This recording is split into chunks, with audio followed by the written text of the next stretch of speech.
Hi welcome to Tanya YouTube channel. இன்றைக்கி என்ன கொடுக்க போகிறோன்னு பார்க்கலாமா? கத்திரிக்காய் தான் கொடுக்க போகிறோம் பாப்பாவுக்கு. கத்திரிக்காய் இதுவரை 1 டைம்ஸ் தான் கொடுத்துருக்கேன்.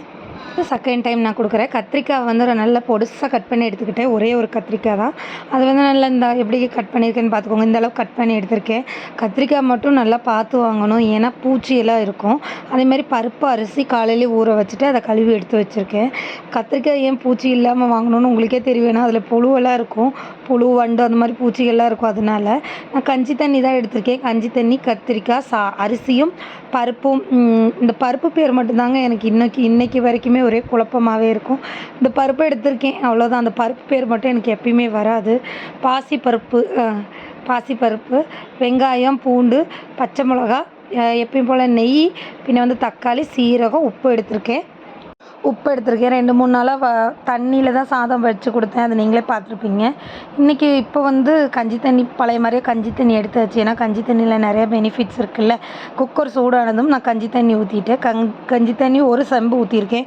ஏன்னா கத்திரிக்காய் கொஞ்சம் ஒரு கைப்பிடி கத்திரிக்காய் எடுத்துருக்கனால அந்த கத்திரிக்காய் வேகணும் இல்லையா, அதனால மஞ்சத்தூள் எப்பயும் போல் ஒரு 1/2 டீஸ்பூனுக்கும் கொஞ்சம் கம்மியாக மஞ்சத்தூள் போட்டுட்டு சீரகம் போட்டுக்கலாம். சீரகம் போட்டு உப்பு போட்டுக்கோங்க. இந்த சீரகம் வந்து இது தண்ணியில் கொதிக்கட்டும், கஞ்சி தண்ணியில் கொதிக்கட்டும். லைட்டாக கொதித்த பிறகு அரிசியும் பருப்பும் போட்டுக்கலாம்.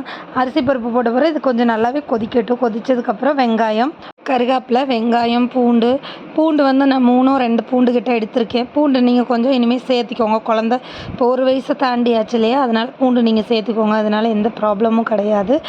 பச்சை மிளகா நான் கொஞ்சம் பச்சை மிளகா சேர்த்து ஆரம்பிச்சுக்கிட்டேன். ஏன்னா எப்பயுமே நான் பெப்பர் தூள் தான் போட்டு கொடுப்பேன். அது எல்லாருக்குமே தெரியும். அங்கே பாருங்கள், பச்சை மிளகா மிதக்குது. பச்சை மிளகா போட்டு இப்போ கொடுக்க ஆரம்பிச்சிருக்கேன். மல்லித்தலையும் கொஞ்சம் கொடுக்க ஆரம்பிச்சுக்கோங்க. மல்லித்தலை முதல்லேருந்தே கொடுக்கலாம்.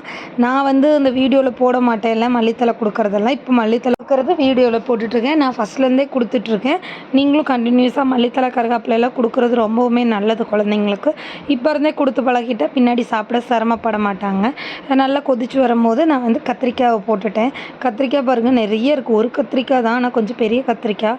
நான் எப்போயுமே ரைஸோட குவான்டிட்டி கொஞ்சமாக எடுத்துக்குவேன். என்ன வெஜிடபிள்ஸ் கொடுக்குறோமோ அந்த வெஜிடபிள்ஸோட குவான்டிட்டி வந்து அதிகமாக எடுத்துக்குவேன்.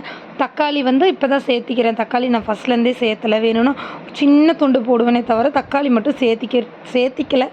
ஏன்னு தெரியல. சேர்த்திக்க சொல்லி அம்மா சொன்னாலுமே நான் வந்து கொஞ்சோண்டு தான் சேர்த்திக்குவேன். இப்போ நல்லா கொதித்து வரும்போது நம்ம வந்து இன்றைக்கி கத்திரிக்காயும் வேகணும். கத்திரிக்காய் வந்து சீக்கிரம் வெந்துடும். இருந்தாலுமே கத்திரிக்காய் வேகிறதுக்கு வேண்டி நீங்கள் எப்பயும் விடுறத விட ஒரு விசில் கம்மியாக விட்டுக்கோங்க. நான் 5-6 விசில் விடுவேன், 6-7 விசில் கூட விடுவேன்.